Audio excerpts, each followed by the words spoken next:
Hi എല്ലാവർക്കും നമസ്കാരം. ഞാൻ എക്സ്പ്ലെയിൻ ചെയ്യാൻ പോകുന്നത് ഡാനരാൻ എന്ന ആനിമി സീരീസിന്റെ സീസൺ 1 11ാമത്തെ എപ്പിസോഡാണ്. സോ നമുക്ക് വീഡിയോയിലേക്ക് പോകാം. എപ്പിസോഡിന്റെ സ്റ്റാർട്ടിങ്ങിൽ ജിജെ കണ്ട ഷോക്കിൽ ഒക്കാറും തന്റെ മനസ്സിൽ പറയുന്നു, ഇവനെ കാണാൻ വളരെ കൂളാണ് ആൻഡ് ഇവന്റെ ലുക്സ് വെച്ച് നോക്കുമ്പോൾ ഇവൻ സ്പോർട്സിലുമുണ്ടെന്ന് തോന്നുന്നു. ഇവനാണോ മോമയുടെ ക്രഷ്? ഇങ്ങനെ ഒക്കാറും ആലോചിക്കുമ്പോൾ ജിജി വളരെ എക്സൈറ്റഡ് ആയി, ഹായ് മോമോ, എന്തൊക്കെയുണ്ട് വിശേഷം? കണ്ടിട്ട് കുറെ നാളായില്ലേ, അതുകൊണ്ട് എനിക്കൊരു ഹഗ് ഇതാ. ഇത് കണ്ട് ജിജി വളരെ കൂളാണെന്ന് എല്ലാവർക്കും മനസ്സിലാകുന്നു. മുത്തശ്ശി അവനോട് പറയുന്നു, ജിജി കുറെ നാളായല്ലോ കണ്ടിട്ട്. ഇത് കേട്ട് ജിജി, അതെ, ബട്ട് നിങ്ങൾ ഇപ്പോഴും വളരെ ബ്യൂട്ടിഫുൾ ആണ് ആന്റി. ശേഷം മുത്തശ്ശി അവനോട് അകത്തേക്ക് വരാൻ പറയുന്നു. ഇത് കണ്ട് മോമോ ഇവിടെ എന്താണ് നടക്കുന്നതെന്ന് ചോദിക്കുന്നു. ഇത് കേട്ട് മുത്തശ്ശി, ജിജി നമ്മുടെ കൂടെ ഇവിടെയാണ് താമസിക്കാൻ പോകുന്നതെന്ന് പറയുന്നു. ഇത് കേട്ട് മോമോ ദേഷ്യപ്പെട്ട് ഞാൻ ഇതിന് സമ്മതിക്കില്ല എന്ന് പറയുന്നു. ഇതും കൂടി കേട്ട് ഒക്കാറുൻ കൂടുതൽ ടെൻഷൻ ആകുന്നു. ഐറ പറയുന്നു, ഇവനും ഒരു ഡീമൺ ആയിരിക്കും. മോമോ വേൾഡിനെ നശിപ്പിക്കാൻ വേണ്ടി തന്റെ ടീം തയ്യാറാക്കുകയാണ്. ഐറ മോമോയുടെ അടുത്ത് പോയി, ഞാൻ നിന്റെ കൂടെ വർക്ക് ചെയ്യുന്നത് ഈ ഏലിയൻസുമായുള്ള ഫൈറ്റ് കാരണമാണ്. അത് കഴിഞ്ഞാൽ എന്റെ ടാർഗറ്റ് നീ ആയിരിക്കും. ദെൻ ഐറ താനും ഡീമൺസിനോട് ഫൈറ്റ് ചെയ്യാൻ ഒരു ടീം തയ്യാറാക്കുമെന്ന് പറഞ്ഞ് അവിടെ നിന്ന് ഓടിപ്പോകുന്നു. ശേഷം ഒക്കാറൂനും പോകാൻ തുടങ്ങുന്നു. ജിജെ കണ്ട ഷോക്കിൽ ഒക്കാറൂൻ വളരെ അവശനായാണ് പോകുന്നത്. ഇങ്ങനെ പോകുമ്പോൾ മോമോ ഒക്കാറൂനെ എന്തൊക്കെയോ സിഗ്നലൊക്കെ കാണിക്കുന്നുണ്ട്. ഇതുകൊണ്ട് മനസ്സിലാകാതെ ഒക്കാറൂൻ അതെന്താണെന്ന് ചോദിക്കുന്നു. ഇത് കേട്ട് മോമോ നാളെ കാണാമെന്നാണ് പറഞ്ഞതെന്ന് പറയുന്നു. ഇനി ഇത് പറയേണ്ട ടേൺ നിന്റേതാണെന്നും പറയുന്നു. ദെൻ ഒക്കാറൂൻ നാളെ കാണാമെന്ന് പറഞ്ഞ് അവിടെ നിന്ന് പോകുന്നു. ഇപ്പൊ ജിജി ഡിന്നർ കഴിക്കുകയാണ്. അപ്പൊ മോമോ തന്റെ മുത്തശ്ശിയോട് ചോദിക്കുന്നുണ്ട്, ജിജി എന്തുകൊണ്ടാണ് നമ്മുടെ കൂടെ താമസിക്കുന്നത്? ഇത് കേട്ട് മുത്തശ്ശി ഒന്നും പറയുന്നില്ല. അപ്പൊ ജിജി, ഓ ആന്റിയുടെ ഫുഡ് അടിപൊളിയാണെന്ന് പറയുന്നു. ജിജിക്ക് ഇതുവരെ സൈക്കോ മോമയുടെ മുത്തശ്ശിയാണെന്ന് അറിയില്ല. മുത്തശ്ശി പറയുന്നു, ജിജിയുടെ 2 പാരന്റ്സും ഇപ്പോ ഹോസ്പിറ്റലൈസ്ഡ് ആണ്, ഇതുകൊണ്ടാണ് ജിജി ഇവിടെ താമസിക്കാൻ വന്നത്. ഇത് കേട്ട് മോമോ, ബട്ട് എന്തിനാണ് ഇവിടെ താമസിക്കാൻ വന്നത്? അവൻ അവന്റെ റിലേറ്റീവ്സിന്റെ വീട്ടിൽ പോകാമല്ലോ. ഇത് കേട്ട് മുത്തശ്ശി, നീ എന്താണ് ഇങ്ങനെ? ഒരാൾക്ക് പ്രശ്നമുണ്ടാകുമ്പോൾ നമ്മൾ അവരെ സഹായിക്കണം. ഇപ്പൊ ജിജിയും മോമയും പ്ലേറ്റ് ക്ലീൻ ചെയ്യുകയാണ്. അപ്പൊ മോമോ പറയുന്നുണ്ട്, ഇവിടെ എന്തോ ഫണ്ണിയായി നടക്കുന്നുണ്ട്. ഇത് കേട്ട് ജിജി താങ്ക് യു എന്ന് പറയുന്നു. ഇത് കേട്ട് മോമോ, ഞാൻ ഉദ്ദേശിച്ചത് ഇവിടെ എന്തോ വിയേർഡായി നടക്കുന്നുണ്ടെന്നാണ്. അപ്പൊ മോമോ ചിന്തിക്കുന്നുണ്ട്, കുട്ടിക്കാലത്ത് മോമോയും ജിജിയും നല്ല ഫ്രണ്ട്സ് ആയിരുന്നു എന്ന്. ദെൻ ജിജി പറയുന്നു, നമ്മൾ ഗ്രേഡ് സ്കൂളിൽ പഠിക്കുമ്പോൾ ഞാൻ നിന്നെ പരിഹസിച്ചിട്ടുണ്ട്. ഇപ്പൊ അത് ആലോചിക്കുമ്പോൾ സീരിയസ്ലി ഞാൻ റിഗ്രറ്റ് ചെയ്യുന്നുണ്ട്. സോ ഞാൻ പറഞ്ഞു വരുന്നത്, എനിക്കിപ്പോ ഗോസിനെ കാണാൻ സാധിക്കുന്നുണ്ട്. ഇത് കേട്ട് ഷോക്കായി മോമോ, നീ ഏതെങ്കിലും ഗോൾഡൻ ബോൾ എടുത്തിട്ടുണ്ടോ എന്ന് ചോദിക്കുന്നു. ഇത് കേട്ട് ജിജി, ഗോൾഡൻ ബോൾസോ? നീ എന്തിനെ പറ്റിയാണ് പറയുന്നത് എന്ന് ചോദിക്കുന്നു. ദെൻ ജിജി പറയുന്നു, ഞാൻ മിഡിൽ സ്കൂളിൽ പഠിക്കുമ്പോൾ ഞങ്ങൾ ഇവിടെ നിന്ന് മൗണ്ടൻസിലേക്ക് താമസം മാറി. എനിക്കും ഇതുപോലുള്ള സ്ഥലം ഇഷ്ടമാണ്. ഞങ്ങളുടെ വീടും വളരെ വലുതും ക്ലീനുമായിരുന്നു. തുടക്കത്തിൽ ഞാൻ വളരെ എക്സൈറ്റഡ് ആയിരുന്നു, ബട്ട് ഗ്രാജുവലി എനിക്ക് അവിടെ എന്തോ വിയേർഡായി തോന്നാൻ തുടങ്ങി. ഞാനിത് എന്റെ പാരന്റ്സിനോട് പറഞ്ഞു, ബട്ട് അവർ ഇത് സീരിയസ് ആയി എടുത്തില്ല.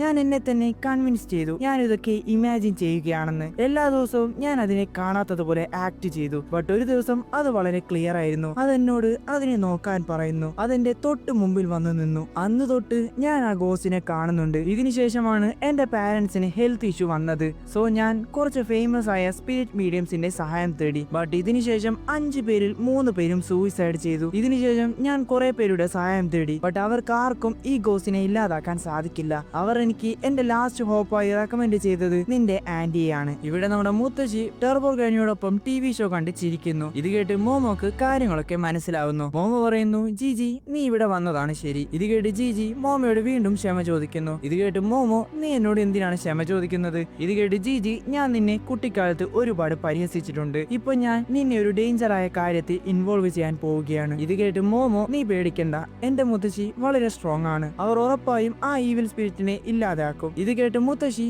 ഞാൻ ചെയ്യില്ല, കാരണം ഞാൻ മുമ്പ് പറഞ്ഞതുപോലെ എന്റെ പവേഴ്സ് എനിക്ക് കാമിഗോ സിറ്റിയിൽ മാത്രമേ യൂസ് ചെയ്യാൻ സാധിക്കൂ. അതുകൊണ്ട് എനിക്ക് പകരം ഈ ജോലി മോമോ ചെയ്യും. ഇത് കേട്ട് മോമോ ദേഷ്യപ്പെടുന്നു.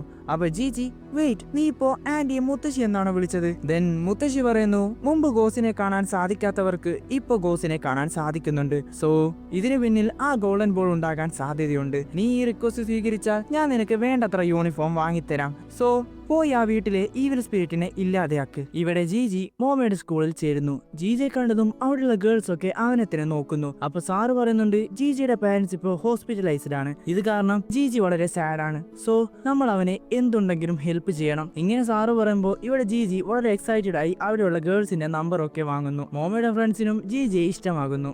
മോമയുടെ ഫ്രണ്ട് ചോദിക്കുന്നു, ജിജി ആരാണെന്ന്. ഇത് കേട്ട് മോമോ ജിജി തന്റെ ചൈൽഡ്ഹുഡ് ഫ്രണ്ട് ആണെന്ന് പറയുന്നു. പെട്ടെന്ന് ജിജി വളരെ ഒച്ചത്തിൽ ഞാനും മോമയും ഒരു ഒരുമിച്ചാണ് താമസിക്കുന്നതെന്ന് പറയുന്നു. ഇത് കേട്ട് എല്ലാവരും ഷോക്കാവുന്നു. ദെൻ ജീജി പറയുന്നു, ഞങ്ങൾ ലവേഴ്സ് ആണ്, ഞങ്ങളുടെ റിലേഷൻഷിപ്പിൽ ഞങ്ങളുടെ പാരന്റ്സിന് സമ്മതമാണ്. ഇത് കേട്ട് ദേഷ്യത്തിൽ മോമോ ജീജിയെ തല്ലുന്നു. അപ്പൊ മോമോയുടെ ഫ്രണ്ട് ജീജിയോട് മോമോക്ക് ഓൾറെഡി ഒരു ബോയ് ഫ്രണ്ട് ഉണ്ടെന്ന് പറയുന്നു. അവന്റെ പേരാണ് ഒക്കാറൂൺ. ഇവിടെ നമ്മുടെ ഒക്കാറൂൺ ഇന്നലെ ജീജിയെ കണ്ട ഷോക്കിലാണ് ഇപ്പോഴും ഉള്ളത്. ഒക്കാറൂൺ പറയുന്നു, ജീജി മിസ് ആയാസെ വളരെ ക്യൂട്ടായി മോമോ എന്നാണ് വിളിക്കുന്നത്. ഇനി അവർ വീണ്ടും ഡേറ്റ് ചെയ്താൽ മിസ് ആയാസെ എന്റെ കൂടെ ടൈം സ്പെൻഡ് ചെയ്യുന്നത് സ്റ്റോപ്പ് ചെയ്യും. മിസ് ആയാസയ്ക്ക് ഏലിയൻസിനോടുള്ള ഇൻട്രസ്റ്റും പോകും. ചുരുക്കി പറഞ്ഞാൽ ഒക്കാറൂന് ഇനി മോമോയുടെ കൂടെ ടൈം സ്പെൻഡ് ചെയ്യാൻ സാധിക്കില്ല.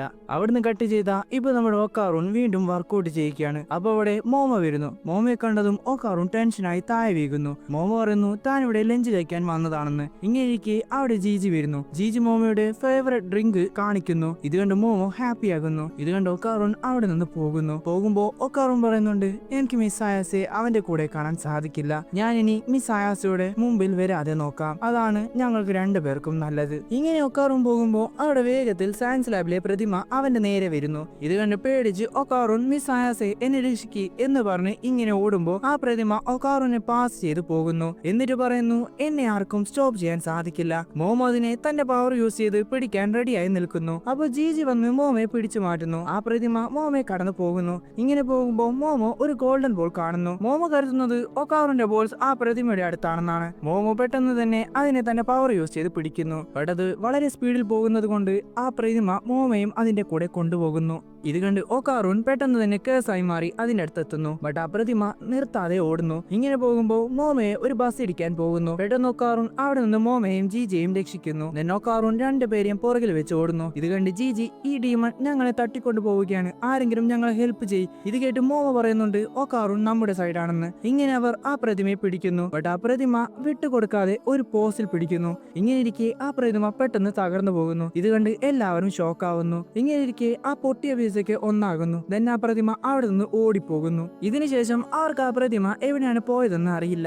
ഒക്കാറൂൺ നോർമലായി മാറുന്നു. ഇത് കണ്ട് ജീജി ഷോക്കാവുന്നു. ഒക്കാറൂൺ ചോദിക്കുന്നു, ഇനി നമ്മൾ എന്ത് ചെയ്യും? അപ്പൊ മോമോ തന്റെ കയ്യിലുള്ള എന്തിനെയോ പഞ്ച് ചെയ്യുന്നുണ്ട്. അപ്പോൾ അവർ ആ പ്രതിമയുടെ ശബ്ദം കേൾക്കുന്നു. ഇങ്ങനെ അവർ ആക്രി സാധനങ്ങളൊക്കെ ഉള്ള ഒരു സ്ഥലത്തെത്തുന്നു. അവിടെ ആ പ്രതിമയുണ്ട്. ഇത് കണ്ട് ഒക്കാറൂൺ, മിസ് ആയാസെ നിങ്ങൾ എങ്ങനെയാണ് ഇതിനെ കണ്ടുപിടിച്ചത്? ഇത് കേട്ട് മോമോ, അവൻ സ്പ്ലിറ്റ് ആയപ്പോ ഞാൻ അവന്റെ ഹാർട്ട് എടുത്തു. ഇതിനെയാണ് മോമോ ഇത്രയും നേരം പഞ്ച് ചെയ്തത്. മോമോ പറയുന്നു, ഞങ്ങൾ നിന്നെ ഒന്നും ചെയ്യില്ല. മോമോ പറയുന്നു, ഞങ്ങൾക്ക് നിന്റെ ഗോൾഡൻ ബോൾസ് ഒന്ന് കാണണം. മേ ബി അതെന്റെ ഫ്രണ്ടിന്റെ ആയിരിക്കും. അപ്പൊ അവിടെ ഒരു പെണ്ണിന്റെ ശബ്ദം കേൾക്കുന്നുണ്ട്. അവൾ ടാറോ എന്ന് വിളിക്കുന്നുണ്ട്. ടാറോ ഈ പ്രതിമയുടെ പേരാണ്. ഇത് കേട്ട് ടാറോ ഹാന എന്ന് വിളിച്ച് അവിടെയൊക്കെ നോക്കുന്നു. അങ്ങനെ ആ ആക്രി സാധനങ്ങളുടെ ഇടയിൽ നിന്ന് ടാറോ ഹാനയെ കണ്ടെത്തുന്നു. ഹാന ഇവനെ പോലുള്ള ഒരു ഫീമെയിൽ പ്രതിമയാണ്. ഹാന ചോദിക്കുന്നു, നീ എന്തിനാണ് ടാറോ ഇവിടെ വന്നത്? നീ എന്തിനാണ് നിന്നെ ഡേഞ്ചറിലാക്കുന്നത്? ഇത് കേട്ട് ടാറോ, കാരണം ഞാൻ നിന്നെ സ്നേഹിക്കുന്നു. ഞാൻ നിന്നെ കണ്ടതു മുതൽ എന്റെ ചുറ്റുമുള്ളതൊക്കെ ചേഞ്ച് ആയി. നീ വന്നതിന് ശേഷമാണ് എന്റെ ജീവിതം കളർഫുൾ ആയത്. ഇങ്ങനെ ടാറോ പറയുമ്പോ ഒക്കാറൂൺ അവനെ തന്നെ കാണുന്നു. മോമോ അവന്റെ ലൈഫിൽ വരുന്നതിന് മുമ്പ് അവനൊന്നുമല്ലായിരുന്നു. ഇത് കേട്ട് ഹാന പറയുന്നു, എനിക്ക് സാധിക്കില്ല,